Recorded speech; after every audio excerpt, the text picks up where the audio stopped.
I'll show you how to play the hairy banjo. Eekum bokum.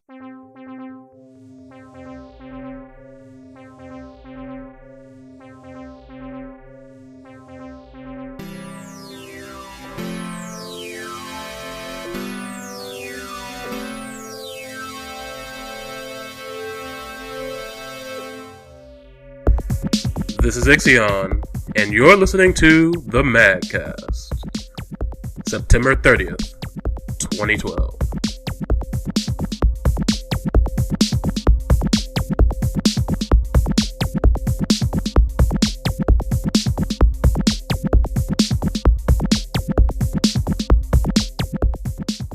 Hey guys, you're listening to the MagCast, and today we actually have a new person, so he's coming first. We have Fox. What up, y'all? Oh, shut up. Oh. And along with that, we have a bunch of the other regulars, of course. We have Ixion. Hello. Dragon. I like how we only need to be in 2 episodes in order to be a regular. You are such a regular. You're a card carrier. And, of course, our resident funny man, Lantis. I was about to say Insultabot. I'm not laughing. Well, we're getting to no. poor Yay, Insultabot. me! Stop patting yourself And we on the also back. have Insultabot, of course. Of course. Who? He's always here. That guy that just keeps coming into the podcast. Yeah, we need to And put this I in believe private. that's everyone. But if I forgot you, I guess I just don't care about you at this point. No. We actually don't have a lot of gaming news to talk about in this episode today, so a lot of off-the-cuff stuff, not like we did that in any of the past episodes at all, but Never. I think our off-the-cuff stuff is sometimes more enjoyable to listen to. honestly, it's probably the truth, so we're going to be driving that particular truck here in a second, I bet. Awesome. But the big news this week is actually that the old Rare team, the core Rare members that left, are actually wanting to make a spiritual successor to Banjo-Tooie, and their Twitter account has exploded from about 300 followers to over 10,000 at least. What are your guys' thoughts on this? Wow, that's impressive. Well, That's First a off, you should have huge jump. said it exploded to over 9,000. Well, it I did. should have, but they That's already awesome. hit Good worded 10. that way. well, Well, Bill, 10,000 is over 9,000. Bill Clinton has something to say. Oh, okay. I'll Mr. show you President? how to play the hairy banjo. Wow. Wow. I heard he said that at the Democratic National Convention, actually. Something along those lines, yeah. Really? Yeah, he was a big fan of Banjo-Kazooie. So, a little brief history. Back on the N64, Rare was unstoppable. Like, they did nothing but put out just freaking gold. Well, what about They- Donkey they- Kong gold- 64? This is also the Well, SNES that team, was- by the way, I'd like that- to mention. That So was this is towards gonna the be cool. end of their reign, but we're talking Well, like... no. Actually, Donkey Kong 64 came before Banjo-Tooie. And Perfect Yeah, Dark. it did. But, it came before Perfect Dark? Yeah, people Yep. were claiming Donkey Kong 64 is a ripoff of Banjo-Kazooie, and then they got owned with that. The thing is, Well- that was their B team. The I A didn't team was even working know on that. Banjo-Tooie. Ah. I made that Well, up, but you let's know say it's a what? fact. Banjo-Tooie is still amazing. I wouldn't really call Donkey Kong 64 a ripoff, though, because technically Banjo-Kazooie was a ripoff of Mario 64. True. Yeah, that's what True. people were actually saying in a lot of the debates. Come on, I think it's to the point where it's not really ripping off as much as it is a genre. Yeah. Yeah. Yeah, It's a a 3D collection collectathon. genre. A collectathon, Yeah. that's a commonly used phrase. Like, there's plenty of those, but yeah. So growing up, or experiencing the N64, words hard to say. There was nothing that Rare didn't put out that I didn't play and I didn't enjoy, at least for the most part. It wasn't like Donkey Kong 64 was the only one that I had problems finishing, right? Because But it was Gold- overambitious. It Yeah. gave you Way way too too long. much. And it was boring. Yeah, it was towards the end of the game when I was going through a level and I'm like, oh, hey, look, I can't pick it up because I'm the wrong Kong. And I'm like, you know what? I really don't feel like going back to switch out characters anymore. This is getting stupid. But GoldenEye, Perfect Dark, Banjo-Kazooie, Conker's Bad Fur Day is yes. Yeah. That was their last grand opus. Oh my gosh, that was a good one. that was their magnum And what opus. a grand opus that was. That was freaking. I love that game. That is so funny. It was so creative and Would you like to It's sing so the Great bad. Mighty Pooh song? don't tempt me. Do not tempt me because I can Do it. No, I'm No, not you going can to do it. But and then this is the point where we all know where Rare decided that they were going to crucify themselves by selling out to Microsoft, to where they immediately plummeted. Well, it didn't quite happen yet. They actually started falling apart with the GameCube, starting with like Star Fox Adventures. That game was incredibly Ooh. disappointing. Oh, Rare had a hand in that? That Yeah, was that Rare. was- I completely That was Rare's game. I yeah. didn't know that, actually. I forgot that they had a hand in that game. Wow, Gosh. it totally was blinked from our minds. Our collective Yeah. minds. We forgot. all of us. Yeah, I just purposefully staticked Wow. it out that the game was even there. Peppy, Peppy Hare's going to do a barrel roll around that one. Use the boost to get through. Wow. But yeah, Wow, that game. you're right. That Dre game was is not right. great. That game was horrible. That was the worst Star Fox game ever because it wasn't a Star Fox game. It tried to be Zelda, and it kind of failed. Yeah, Mm-mm. except replace kinda with totally. Yeah. But yeah. And Good times. it was, once they took the plunge with Microsoft, that's when they just bottomed out. They did Perfect Dark Zero, which was horrible. They They saw did- some success on Microsoft. What did they do? Like, Oh, Perfect Dark was freaking horrible. Perfect Dark Zero. Not Yeah. the original Perfect Dark, Oh, obviously, exactly. but They did. they are responsible for the entire Xbox Live Avatar system for one, which is stupid, but it's there. yeah, and they also are And working... Viva Pinata, I'm Yeah, just going they to go did on that. record and saying that's not a bad game. Viva Pinata Oh, is not well, a bad game. It's Yeah. not my Played it. style, but I do see its appeal, and Yeah, I don't everybody play that it I know hardcore. that enjoys Viva Pinata loves Viva Pinata. I've never played it. You know, that actually had a cartoon show for a while. Huh. Yeah, They it were did. trying to be like the Nintendo of Microsoft, if that makes sense. They were trying to make that whole first party push, I guess, So, in a weird way. does anybody know what Rare is doing now? I actually know what they're working on right now. I have no idea what new Rare is even working on right now. By this point, I just don't care. Connect Sports. Oh, Whoa! Killed off Yes! Viva Pinata. Yes. Oh wow. Yes! Oh, That's Rare. they're doing that Connect they're- Sports 3 or something? They're working on Connect Sports. See, I told you they're like the Nintendo team for Microsoft. Yeah. For Waggling. Except they suck. now. Yeah, so now they're And we- completely owned by Microsoft. Ugh. And because no they one's keep even failing. scraped the bottom of the bucket yet. No one's yet brought up the one game that was the biggest betrayal that The one that Rare had ever released. What, Which betrayal? one? Nuts and Bolts.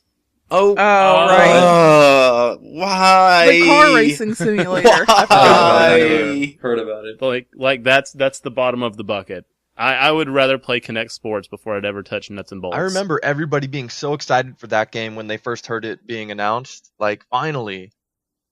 And Because then the first they showed trailer for the videos game, and it gameplay. actually looked like it was going to be a real Banjo-Kazooie. They had all those, what looked like a revamped Spiral Mountain with notes and Yeah. jiggies. It's like, Dude. finally, we're going to have a collectathon platformer again that will be awesome, except it's not awesome because instead it's a Lego kit. Yeah. The ultimate troll. It was the gummy ship system from Kingdom Hearts. Oh, yay. I love that. Oh, God. No, I Dude, still the think- advertisement, if you go back and watch the ads for Banjo, Kazooie, Nuts and Bolts, like, they, like, never showed any gameplay footage, like the non-gameplay footage. They absolutely made it look like it was just like the old games, like, nothing different. Just looked amazing, right? And that right there was the biggest bold-faced lie. It's just, That's the kind of betrayal that I expect from like Square now, not from Rare. I know, right? Friggin' Square. Maybe they're the same Oh. company. But Yeah. go ahead. Oh, I'm sorry. I was just gonna go off topic for 1 second. Actually, interestingly enough, this isn't, kind of off the cuff, but Final Fantasy III got another re-release on the PSP just recently, and it sold terribly in Japan. So I don't think Square's crap's working anymore. So hopefully What- they How what- could what- they hold on, ruin this what do Final you is mean? the Fantasy fifth III? time. This is the 5th time it's been re-released in Yeah. Japan in what, 6 fifth. years? You know what they Yeah. need to re-release? You know how they need to release Final Fantasy III? The original version.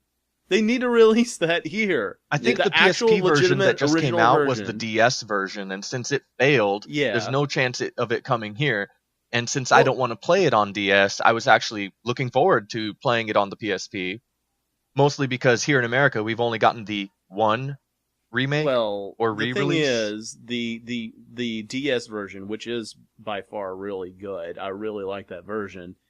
It's not the original version. Like they Sure. added so much to it. It's Well, almost two why is separate it- games. Why is that bad? Well, it's not bad. It's just I don't know. It'd be there's nice something- if included with it was the original ROM just translated. That would be nice. Yeah, it's just something about Yeah, that would be a the- nice little bonus. the Yeah. original version. Like there was hardly any dialogue. It felt a lot like Final Fantasy 1 and 2 in that kind of sense. Mm-hmm. But they piled on a huge story on top of it, which that's not a bad thing. That's a good thing. But I still kind of like the pure experience of playing the original, which right now the only way you can do that is via emulator. Yes, I and you thought could it was say the really same good. thing about Star Ocean 1. It is a completely different experience on the Exactly. SNES than it is on the PSP. 100% different. Exactly. Oh, I didn't And know that. I recommend both. I recommend Yeah. both versions. They I are both personally really prefer good. the PSP version because of my great, huge Martha Boner of love for Star Ocean: The Second Story. And if you didn't Yes. know, Star Ocean First Departure, which is the remake of the first Star Ocean from SNES, is put in the engine of Star Ocean: The Second Story. Right. Mhm. And it's Love really good. that so much. I just love that gameplay.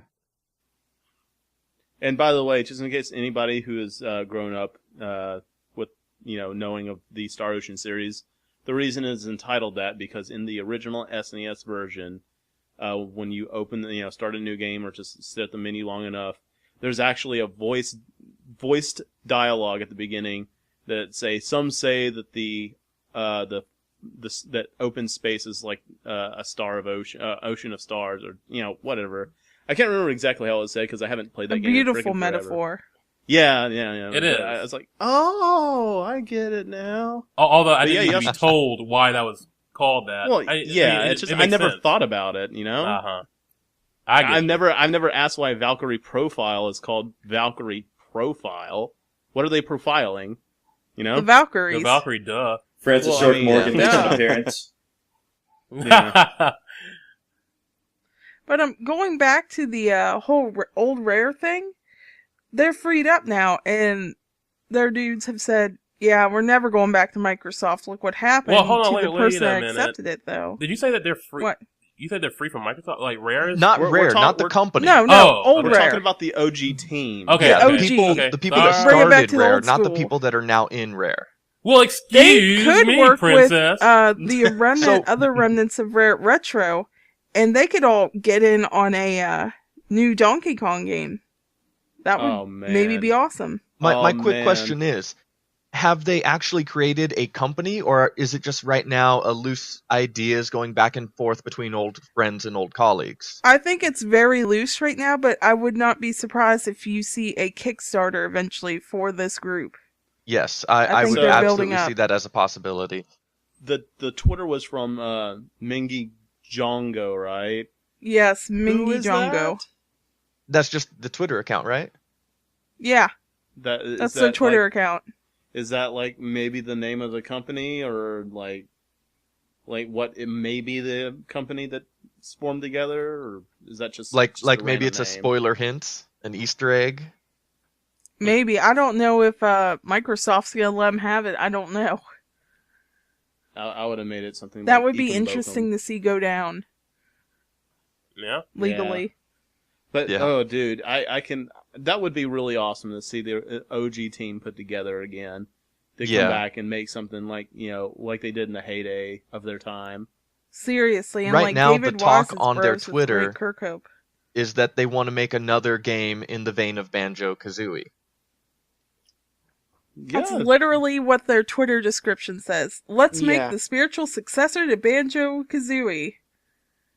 Or So, Tooie, rather, think- at this point.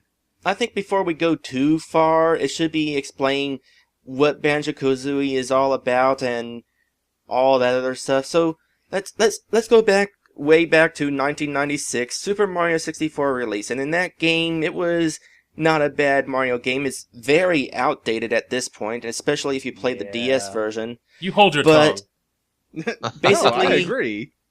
it I completely was agree.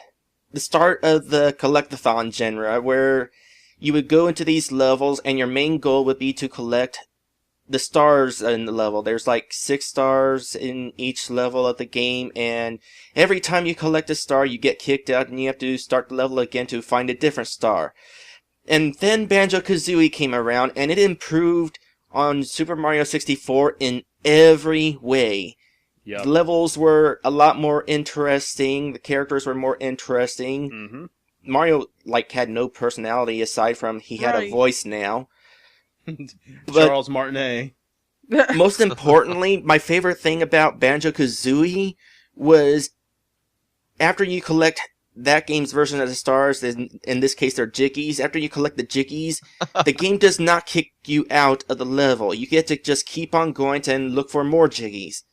Yeah, in fact, they encourage you to stay in that level even further, because in every single level there's 100 note icons to collect, and if you die or leave the level, you drop them all, right? You have a max level, or someone will take score and be like, the max note level for this level is this, right? Now the ones that you leave the level with, you actually get to keep those in a total, and later in the game they're used to unlock doors. So you're encouraged to stay in the level and try to find all 100. You don't have to find all 100, but it makes things easier for you in the future by doing so. So the penalty for death, losing your notes, which is actually a really good penalty, especially considering the penalties in video games these days is nothing. You aren't Yeah. penalized in games these days. They're Have an ice cream cone and a free Yeah. life for dying. they're just holding your hand this entire time, which I'm Quite literally in the case of some Yeah. games. I'm actually really glad about Dust, the XBLA game, because if you die in that game, you're thrown out. Load your last save, tough, and that's the kind of tough love that gamers like us need, But back on Banjo-Kazooie, Dre, I kind of cut you off there, buddy. If you want to keep going. Yeah, I want to say that Banjo-Kazooie is pretty much my favorite game of all time because of how much it improved on Mario 64, and as a game by itself, it is pretty dang fun exploring those levels, finding all the secrets and stuff. The gameplay is fluid. There's a whole bunch of abilities that you can learn along the way that are fun, like flying. Flying is pretty fun. Sometimes a little hard to control because it's kind of stiff to try to turn sometimes, but otherwise it's very fun. Mm-hmm. And Anyway, it seemed like a lot of the by the Jiggies way, had different wonderful bad challenges guy. too. Oh, well, yeah. Gruntilla is probably one of my favorite final bosses of all time. She's a great antagonist from the beginning. Also of the game personality, up to- yeah, because absolutely. throughout the castle, she taunts you the entire time with these little rhymes. That's her thing. Everything she says is in rhyme. Yep. And it's so funny because sometimes it just sounds ridiculous. It sounds like she's just trying to force the line to rhyme when it really... Oh yeah, it helps to the character though. It Yeah, it's adds hilarious. Oh, and speaking of whom, the reason why Gruntilla is the bad guy, in case you weren't aware, was because Gruntilda kidnapped Banjo's little sister because Gruntilda realized that Banjo's little sister is cuter than her, and so Gruntilda's going to try to use this machine to steal her looks. And if you get a game over in the game, they actually show that. They show that Gruntilda succeeds, and now Banjo's little Well, that's a sister nice is the bonus. ugly one. Yep. I Yeah, I remember remember seeing that. that in a Toys R Us display, and it just captured my eye so much. That's how good the cinematic was for the day. You were like, "Oh my god, that's so cool! Much cooler than anything I've ever seen." Yeah. I have to Also, have the it. power-ups in that game were awesome. Like, all the little power-ups. There were a lot of them. Like, even more so, like, as you said, it improved on Mario 64 on every single possible way, and that's true. All the power-ups there was just, everything was there from, basic attacks, special attacks, mobile things, temporary power-ups. It's all there, and it's all awesome. When you go to Ekambokum's hut, or whatever, Mumbo's hut, Mumbo Jumbo. Mumbo, yeah. Mumbo jumbo. I'm sorry. It's just every time you get the little icon, he says Ekambokum, and that's just Yeah. kind of the name I associate with It's him. really good, Lantis. So Yeah. But and those little things, because it opens up the levels even further to do interesting little things as a kind of a different character-ish kind of thing. Yeah, that's another thing. Mumbo Jumbo. He was in the game to transform your character into other creatures. Like there's a little tick. There's a pumpkin you get to turn into. A gator, an ant, or a termite. Yeah, well, that's what I meant by that one thing. Termite, not a tick, a termite. And also a bee. A bee. Those bees were buttholes at the beginning. I'd just like So- to say that. Yeah, if ever this game or this company were to come back together and make another game, I'd be ecstatic. I would be super supportive. The only thing that bothers me so far is that if they do get back together, I'm worried that they're going to make something on, say, an arcade level. So something that you would expect to see as a $15 downloadable game. Mostly I say that because they're talking about that locked camera video that somebody had put on YouTube for Banjo-Kazooie. Yeah, Have you guys seen that? Yeah, I Don't think have. so. I have and not. it makes the game look like it's a side-scrolling, smaller game than Oh, I'll Well, have to check that out. We'll have to link to that.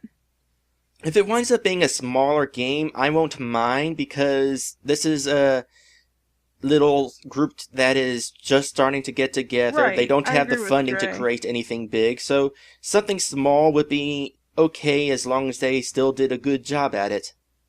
I It's gonna agree. be kind of like Double But- Fine but because the reason the I big say it worries publishers, me So is because most of those kinds of games anymore are not on a PSP or a DS or even on Xbox Live Arcade. They're going to iOS and Android. They're Oh, tablet well, then I games, won't be and playing cell them. phone games now. I don't But think yeah. that'll happen. I really No, hope if not. They would lose a whole lot of potential fans because they know that their fans grew up playing their games on the Nintendo 64. That would be a really bad move. I mean, I think it really Nintendo's would be. gonna scoop them up if they do anything. You know, That's I my really hope personal so. opinion. I think that them and the Wii U they would want be a those good third fit. parties. I think they could do a lot on the Wii U. yeah. Yeah, there Well, are unlimited possibilities. Well, what about you, Shadow Fox? Have you played any Rare games? I played Banjo-Kazooie, but I never finished. I got to, like, the second to last world, and then, like, I kept dying and got lost. So I was just like, It can I happen. quit. I don't want to hunt anymore. Well, Well- would you be interested if the company were to come back and start doing games again? Maybe. Like, I haven't played a whole lot of Rare games besides, like, Donkey Kong Country 1 and 2. Yeah. Banjo-Kazooie, I think, was the last one that I really even played. Oh, come on! You had to have played GoldenEye. At least you ended on a Perfect good Dark. note. Yeah. I actually didn't care for GoldenEye when it came out. All right, you're out. Gone. Bye. Well, Get I out. didn't either, Get but out. at the time I wasn't really interested in first-person shooters, so I didn't really have any You too, interest in both it. of you, gone. Oh, All wow. right. Lantis, bye. you'll get to decide who goes and who stays. No more Um, cast for you. Tribal I leader. have a question though. Was Jet Force Gemini a Rare game? I can't remember. Yes, it was. I remember getting that we game haven't a long talked time about ago. that. I'm ashamed we haven't talked I about love that. that but game. yes, I it never was. beat it, but I liked it a lot. Okay, you can stay. It's a really good game. Gosh I darn it. never played that. I never played Banjo. You get out! I never played Banjo-Kazooie or Tooie. I never my played. God. You can pick both of those up on Xbox Live Arcade. That's But my first Oh, experience. Dre has some That's my first bad experience with news. Banjo-Kazooie, and I got all the gamer score for it. I 100% Yeah, but there's a problem. Banjo-Kazooie. Well, you got pretty lucky then, because I actually got the Xbox Live Arcade version of Banjo-Kazooie because I'm such a fan that I'm willing to pay for it again. Sure. Actually, I wound up having to own a second copy anyway because my original copy broke somehow. I don't know how. So I had to get it again for a different Christmas. But anyway, the Xbox Live Arcade version, when I played it... Okay, so one thing that they did for the Xbox Live Arcade version was they got rid of the note penalty. If you died or left the level before collecting all the notes, when you go back, the notes are still collected. And this created a bit of an issue because they went against the game's original programming, and I imagine some of the code for the notes was copied over between levels since you didn't actually keep the notes. And so what this resulted in, occasionally you would collect a note and then that would somehow say that another note was already collected. And so I got all the way to Mad Monster Mansion, and there are 4 notes in that level that I cannot collect because they are simply not there. Okay, so what you're saying is collecting notes in other levels somehow says you collected notes in levels you have not played yet. Somehow or another, because they're gone. I That's can't weird. find them. I even That's have the crazy. guide for the game, and I cannot 100% the game because they are not collectible anymore. So is 100% the game an achievement, and did you get that in Salterbot? I can look at my achievement score. It is Yeah. all 200. I don't remember what the individual achievements were because that was like in 2007 or That 8, would wasn't it? suck if they even messed that over. Was there anybody who was a fan of what was it? Blast Corps? That was Love that game. was a rare I game. rented it once, but I don't think that makes me a fan. I I read vaguely remember it as a name. I didn't understand it at all. So Well, I was like, well, whatever. It takes a little getting used to, but I thought it was a really fun game that, hasn't... It's one of those kind of destruction kind of games, kind of like Rampage, where the goal is just kind Oh, I of... love Rampage. Well, yeah, well, if you like Rampage, then you would probably like Blast Corps. What was it on? I'll have to check that out. 64. Huh. So, yeah, basically this Last Core I actually got the year it released. I got it with my birthday money, and I do not regret that because that game is fun.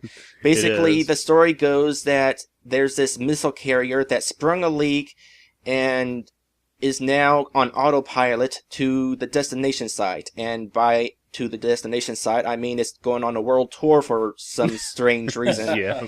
But Well, anyway, that's awesome. it does not know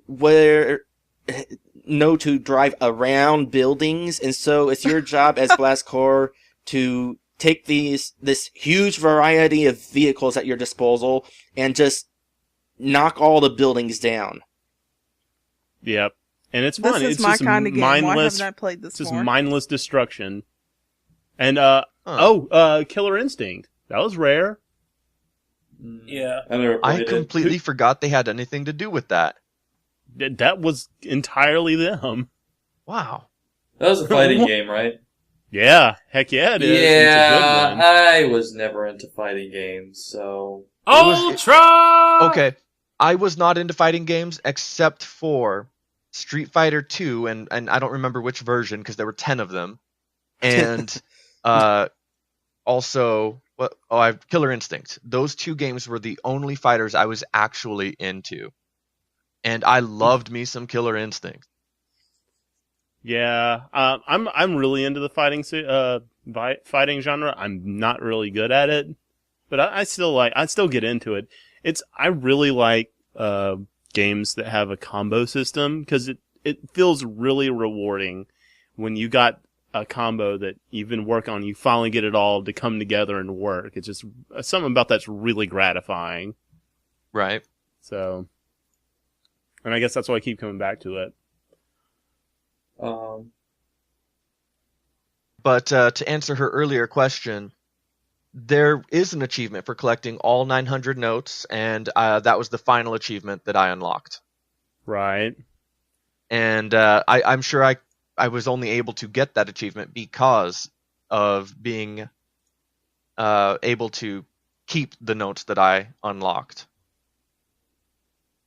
Right. If it made me go back, I guarantee you I never would have gotten it. I didn't even know that in the original game it did that. I just went back in every now and then. It took me probably like a week to get all the gamer score.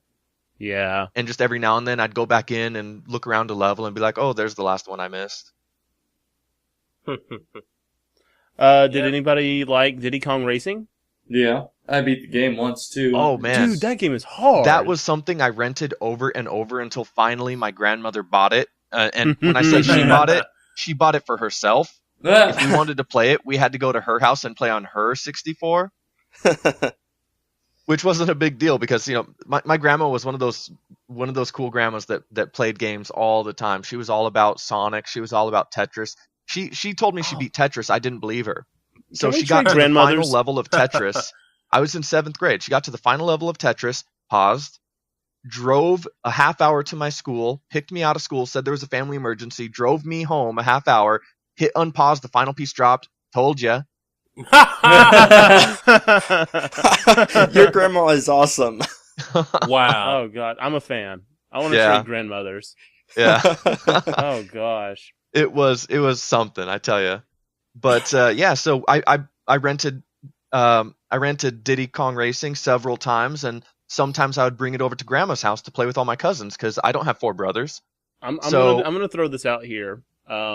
Diddy Kong Racing, best racer next to Double Dash. I agree. I disagree. Best racer next to Crash Team Racing. Well, I haven't played that one, so I won't argue I've played against it. and I still disagree, but whatever. It's really good for a PlayStation racer. Crash Yeah. Team Racing on the But- PS1 is amazing. On the PS2, no. I didn't So- even know they had a PS2 version. Did Yeah, they made at least it one was sequel. Like, was it Crash Team something? I can't remember, but I know what you're talking about. Crash You Team mean Racing. Oh, isn't that just what it was called normally? No, Yeah. that was the PS1 version, Crash Team Racing. There's okay, a I'm PS2 sorry. version as well, yeah. Oh, well, I think it's never called like played it. Nitro's something. Nitrous Boost or something. What something. It was that. dumb. It doesn't need to be remembered. But it really pained me when they made a sequel and it sucked, which I'm sure was how everybody here felt when Perfect Dark came out with a sequel and it sucked. Was garbage. Oh man, Complete I was garbage. not into first-person shooters except for Doom.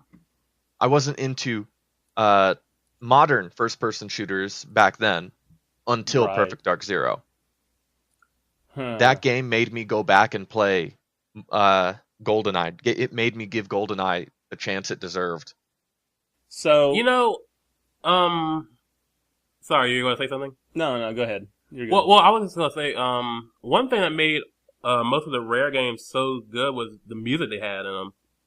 Yeah. And Yeah. that music, like for Perfect Dark, Chicago, the stealth mission. That's ooh. all Kirkhope. Oh, and can you just the entire OST for Donkey Kong Country 2, which is still probably the best That's OST David for a video Wise. game ever. That's one of the top 5 of all Not a time. single track in there sucked.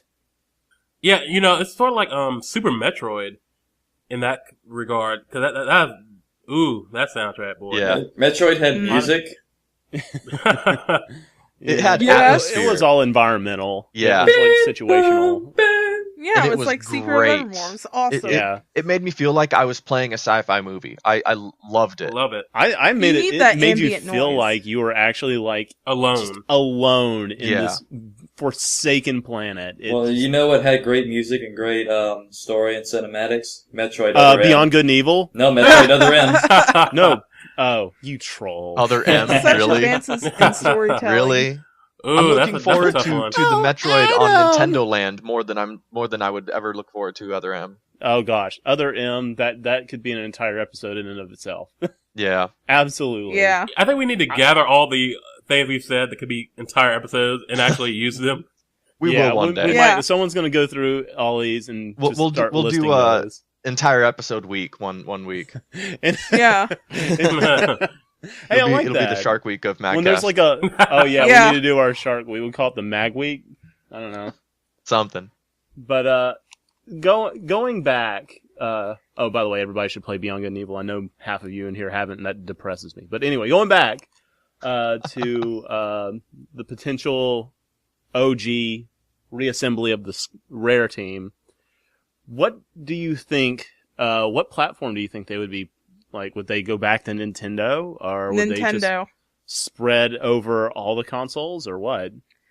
I can only really see Nintendo. I mean, they flat out said Microsoft have screwed them over, and Oh, so they don't want to mess yeah, with there's them. if bad they blood do this, there. this will be At MagFest last year. So this will be a Which is a game Wii U con. thing if this happens.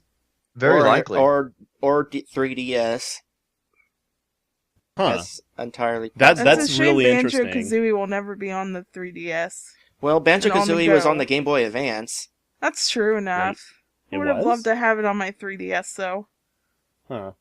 Well, speaking of the Wii U, I remember X mentioning that there was something about patches for the console or for developers. Yeah. Oh, You yeah. wanna go into that? Yeah. So there was an interview with a development studio that's called Oni Games, Okay. and they were talking about working with Nintendo on the online system. You know, that system that we haven't really heard anything about. Yeah, which might just be copy pasta from the Wii. No, getting but dangerous. Maybe. no. Apparently, Nintendo is putting in some work because they're saying that Nintendo is going to have some kind of new system that's sort of influenced by Steam, where the biggest thing for it right now is how Nintendo's going to be doing the patching system. Yeah.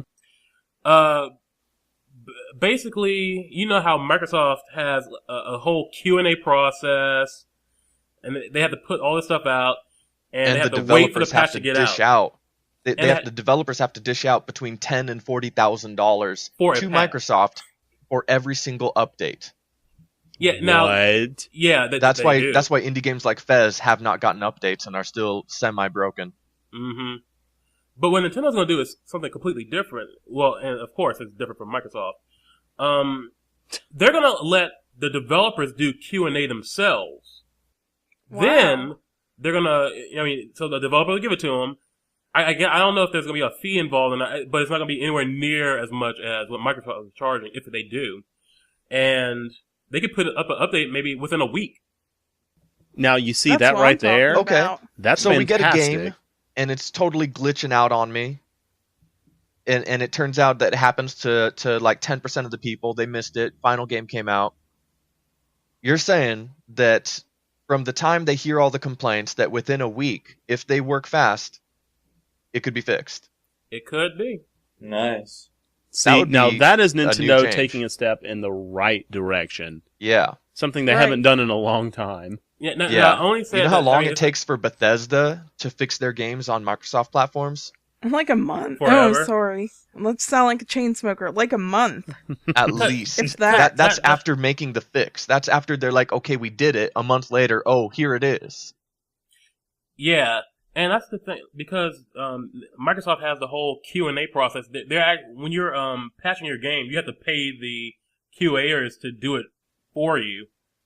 Yeah. So this way, Nintendo could just be like, "Look, they messed it up. Like they put a patch out, it's messed up. It's not our fault. It's their fault." Yep. And I it'll like make it that easier. whole putting it in the hands of the developer. Yeah, I love exactly. So it's gonna make it a lot easier for smaller devs to push out patches and stuff. that. Yeah. The more we move away from the walled garden, I feel the better because Steam is all about moving away from that crap. Yeah. Did you say Which walled is nice. garden? Yeah, it's kind of like the iOS platform. A Oh lot of the yeah. App Store Yeah, requirements yeah, are I know kind about it's just that. a high barrier Yeah. of entry, which I know Steam has one too. They have quality control, but it's pretty much if you make a really good game and people like it, it'll probably end up on Steam. Oh, by the way, just a quick plug real quick. In fact, Faye, Sure. you know more about this than I do.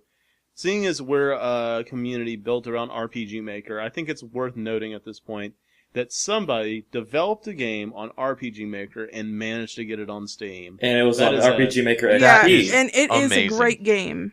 That Play to is the moon. amazing. That is good news. Oh, yeah, why it don't is. you It's expand just a amazing. little bit on that? Tell us what maker it was for and how long it took him to make. How much does it cost? Oh, on sure. Steam? I know that stuff offhand, Please, which please. is funny.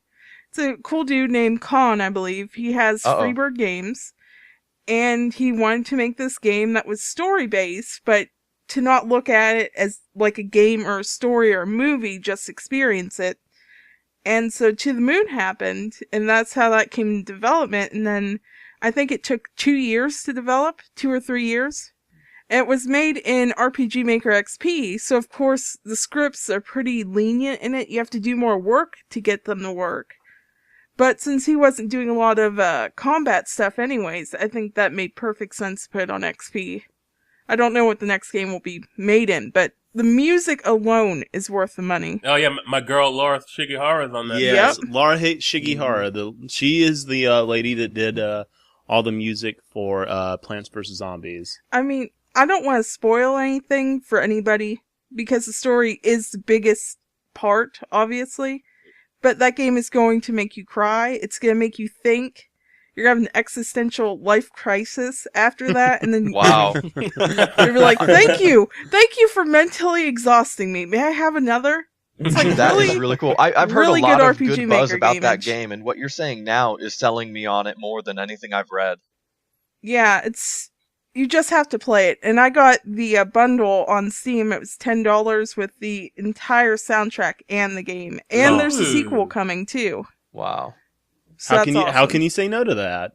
And, How can and you the say no to sequel, is that? he also or she making the sequel on an RPG Maker platform? Oh, absolutely. That's not changing. So Nice. we are a legit platform now. Thank Wow. you, Yes. Freebird Yes, Games. we We're can legit. we can get our stuff on Steam now, guys. It has been yeah, done. that's Wow. what happened with Is that Steam the Greenlight. first commercial release of an RPG Maker? No, absolutely There are not. people that commercially released, but didn't do it through a On brand Steam. like Steam. Yeah, they there's- did it independently. There's some people So- A that couple charge of them like are trying $35 for their game. I'm like, really? No, Yeah, heck no no. way. To the Moon was $15 on the website. I think it'll probably be $10 on Steam. I think is what they're charging for just the game. Oh, And and I by love the way, Steam. I just gotta say, oh, go ahead. Steam does wonderful things. It puts games on sale to sell games that would be at a loss. They'll drop the price ridiculously, and all these other companies are like, "How can you afford to do that? What are you doing? You're ruining the video game industry." No, they're not. They're making it so that a game that already was a success now just doubled its sales and reignited that buzz. And that buzz is now word of mouth. I'm playing this. It's great. Hey, check this game out. And now you have double the users at full price once the sale is over, because everybody's like, oh, I want to go check out that game, and they go look at it and Exactly. they love That's it. how and I they got buy it at full Terraria. And price. also, And what those is sales the are best so way cheap. to stimulate economy? Buy stuff. Yeah. So, if someone's not going to drop $60 for a new game, if you don't drop the price tag, it's just simply not going to get bought. You know? Exactly. Yeah, Yeah. there have been so many times when I'm like, wow, I really like that game. $60? No, I think Yeah. that's probably like a Right. $40 idea. So And- then I don't buy it. By the way, since we're still on RPG Maker and the possibility of games releasing on Steam, Laura Shigihara is also working on her own game called Mellaloon. Ah, yes. Yeah, and that one's it's shaping up to look like it might be Steam worthy. So Interesting. keep an eye out for that. And she's going to do her own soundtrack for that. Funny thing. Well, I'd hope so. The final battle in Plants vs. Zombies, that track was going to be used in Mellaloon. She's been working on this for a long time. And when they were actually doing like legal stuff, yeah. she mentioned that she wants the rights to be able to use that song in her game. And so if Mellaloon ever releases, it will have that track So from Plants vs. that's Zombies. really smart of her to say that I still own the creative rights to this Right. media. That was so smart of her, and almost kind of PopCap to allow it, because they can easily just argue it and say yes or no, and it just wouldn't have happened. Yeah, Yeah, well, actually, that's her the battle theme, I believe, for her game. yeah, I don't know where it would be in place, but it's a good song. Mm-hmm. Sorry, I'm not gonna sing on the podcast. Lance That's all right. sings. No, it won't. He sings Aw. on my No, LPs. Yeah, it's. I really do have a problem with wanting to sing a lot, or just like mouth out songs. Whenever I'm doing like co-op LPs with Dre, when we're in between videos, I'll be like doing it, and he'll catch me on camera, and that's how he'll open up a lot of his videos, and I'm like, grrr. Awesome. Yeah, but they're always awesome songs. It's really good that they're captured. I would for like the to think I world. have fairly decent taste in music. Yeah. But Real quick, yeah. I wanted to mention something that I'm kind of excited for, even though some people are flaming about it because it's the internet and people can hate on anything they want. Yeah. Microsoft is now doing an expansion to their already existing rewards program, where now your gamer score can actually equate to savings and rewards and Microsoft points and discounts and such for purchases on the Xbox Live marketplace, which is great. I mean, Yeah, I saw that. it's easy because already we're playing games. We are already getting gamer score. We are already gold, except for me momentarily. I just went silver and I'm going to renew soon. And what's going to change? Nothing. Just now I save a little bit more money by simply saying, yes, I'd like to participate in this rewards program. So do we get Microsoft points? And you said it's over 35,000 gamer score, something like that's okay, the requirement? That's the requirement for the top tier that there is now. Oh, And top I guarantee you so there's more tiers. tiers are coming. Yes, there are more tiers. Hmm. On your birthday, you get something, and Huh. you just get little tiny. They're small savings. Like I think the top tier right now is for over 35,000 gamer score or over 25,000 gamer score. I could look it up, but I don't want to. And Well, that's actually fine. important because I'm either in that bracket or not in that bracket. You're out. So what happens is you just get a percentage off of everything you buy using Microsoft points. And right now the top tier is I think it's 2% off. Yeah. Well, that isn't I'll bad take it. at all. I'll take take it it. for just so playing you games. save money on your gold. You save money on everything that you're buying. Now, I don't know how that savings is going to work yet. It might work how the already existing rewards program is, which I've done Do for I have over, to opt over in a year. again? I don't think so, because I went to the Okay, because I'm in the website and existing one. yes, same thing. I went to their new website for that little announcement, and once I signed in to the rewards program, there wasn't an opt-in option. It just said here it is. So I don't think Oh, if you're already so in the I'll have to check existing that out. rewards program, you don't have to re-opt in. But Actually, so I've been about doing it. that rewards program for over a year now, and the tricky thing about it was that it was kind of beta the whole time. So you had to always go back to the site and say, yes, please give me my rewards, and then they would expire at the end of the month if you didn't use them. I do not believe that the new system that they're doing works that way. I'm pretty sure it's just a standing reward. However, again, the savings you get, that 2% off, I don't know if it is 2% off instant savings or if it's 2% off like at the end of the month, everything you bought using Microsoft points, we will now give you 2% of that back. So, Yeah. like cashback rewards on credit cards. I don't know if it works that way yet. It's pretty early. And honestly, I didn't do a lot of detective work. I just saw a quick blurb about it and I was like, all right. Well, I'm okay I wonder with if that. this will be like a new level of value for achievements, because for at least for the little part, because you have to get, if you want to get to the top tier, Sure. you need achievements. And it's smart of Microsoft to do that now during this change in console generations, because people are going to want to invest now in their gamer score. They're going to want to feel like some people already do with that OCD-ness and just like, oh, look at that huge high score, which I was that way for a while. I right now Stop have talking about me. Yeah, I right now have 36,927 gamer score, which sounds like a lot to some people and sounds like nothing to others. But I'm proud of a lot of those achievements.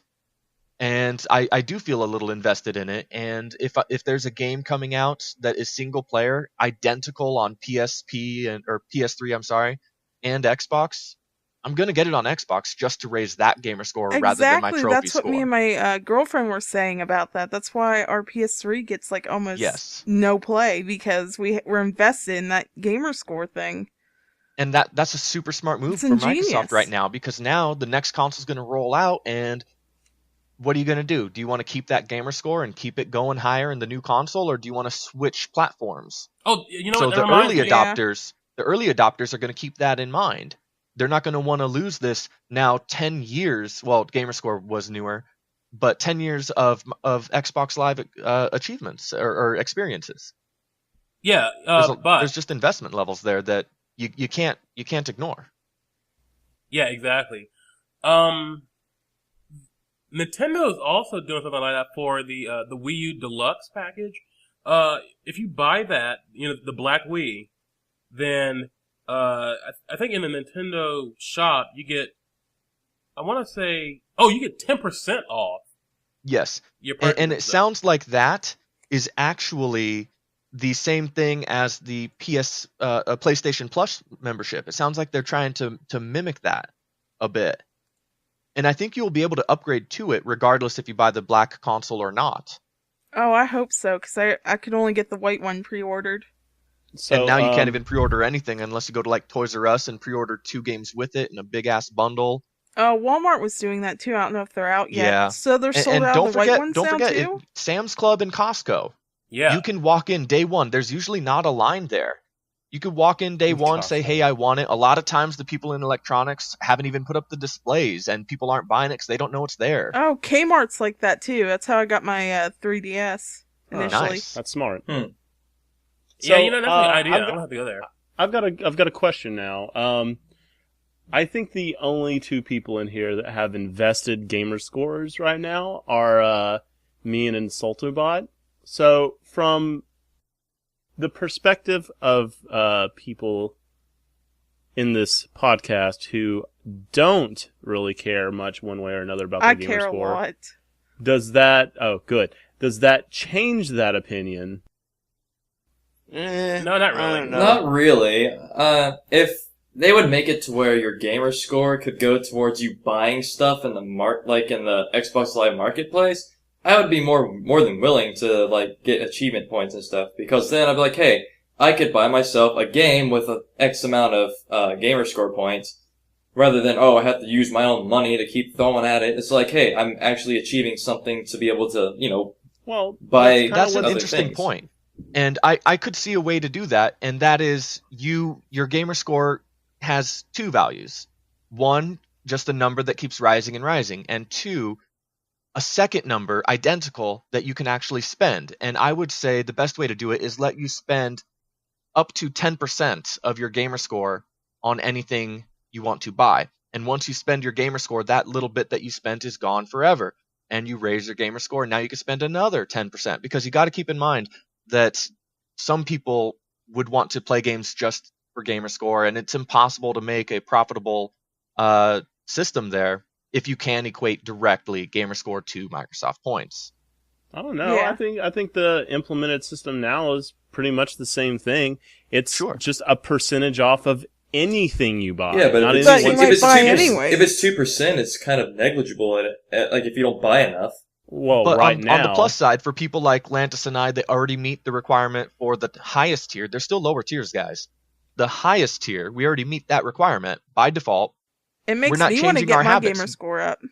We're not doing anything different. It's just now Yeah. we happen to also get a discount. So that's It just will a nice encourage bonus me to to work me. through my backlog. Yes, perfect. yeah, that's always good. Especially if you get out there and play a game that's actually worthwhile. And let's come full circle back to the Dust. Collectathon series Yeah. or genre. Beyond Good and Evil. That's a wonderful game, and if anything I've ever said is poultry and couldn't get you all to play it, at least playing it for the achievements, which aren't really that hard, would be at least worthwhile. Beyond Good and Evil. Beyond Good and Evil. Sure. Beyond Good and Evil. Did I say that? Yeah, you said that. Yeah, good.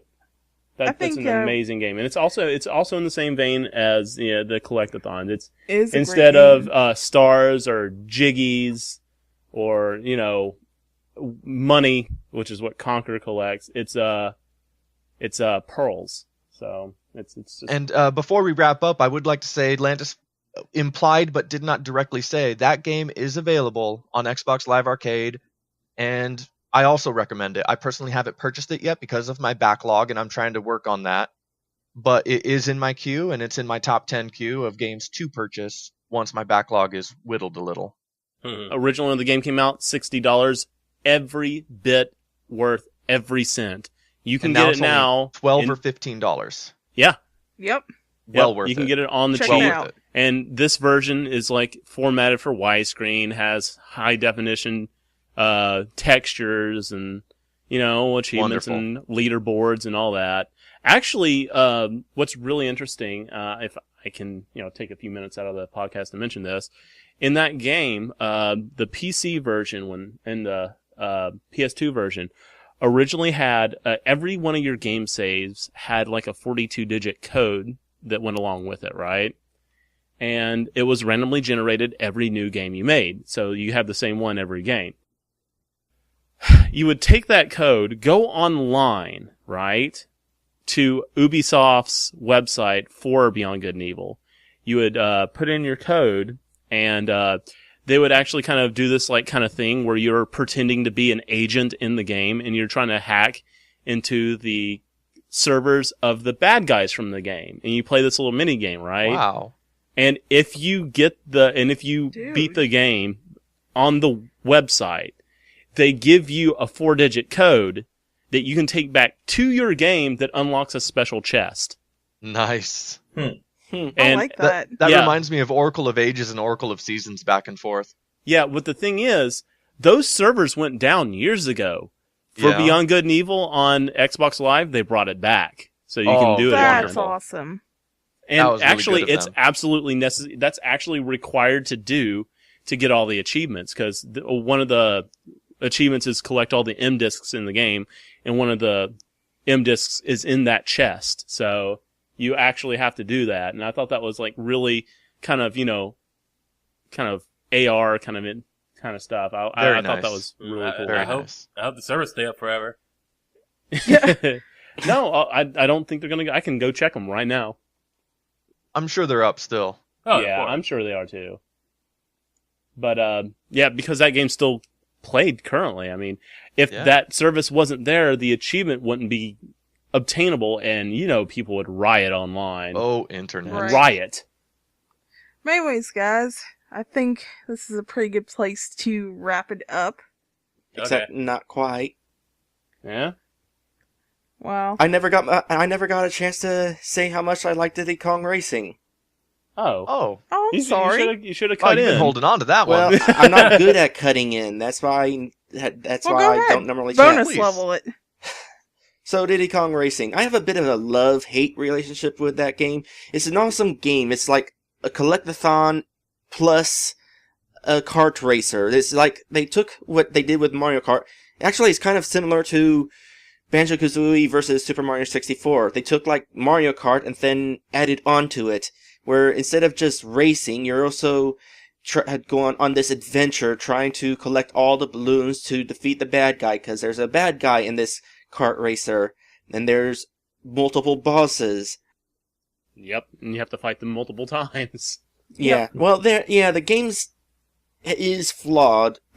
Basically, you go through each cup basically once to get these balloons and then fight the boss. And the boss is like, okay, so hey, go back to that cup again, and except this time, along with getting first place, you have to collect all the silver coins in the course Right. at the same time. So you do that, and then you beat the boss again. It's like, hey, if you want...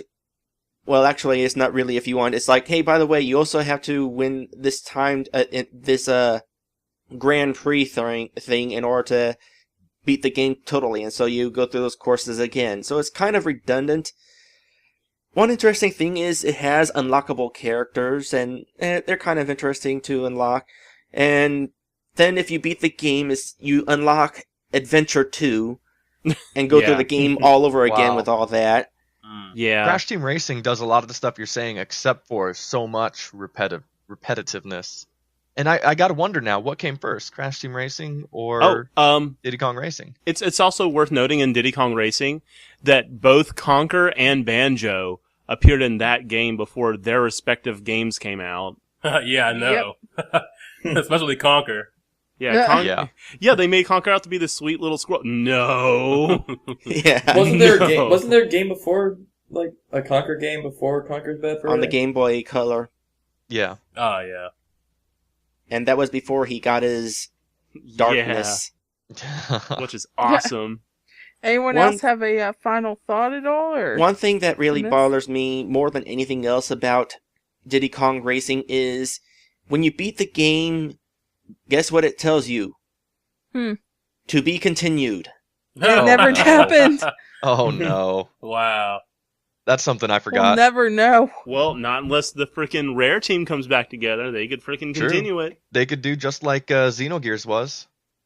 Oh, gosh. Finish that one. Well, No, they tried. They almost finished it. Don't spoil Xenogears for me. I think we're talking about Xenosaga. Oh, okay. But, yeah. Well, But anyway, that's pretty much all I wanted to say on the game. Fun game, Yeah, though. you can Yeah. totally interject Crash Team Racing for that. I love me some Diddy Kong Racing. Yeah. I didn't say much about it, but, you know. But I think we've hit about an hour for our Yeah. 5 Yes. listeners. We love you all. And if you guys have questions or troll comments to leave, you can go ahead and email RPGMMagCast@gmail.com if you want to leave a question. I keep forgetting to add that to the end of episodes. I mean, I doubt we're going to get any, but you know, I know Dual Pro will be like, I'm going to leave a question. yeah, well, Yeah. Yeah. Comments, suggestions, anything you want to hear differently, please let us know. Yeah. I'll show you something rare. all right, well, I guess we'll catch you later, guys. See ya. See ya. Bye. Bye. Thanks for watching, listening, whichever.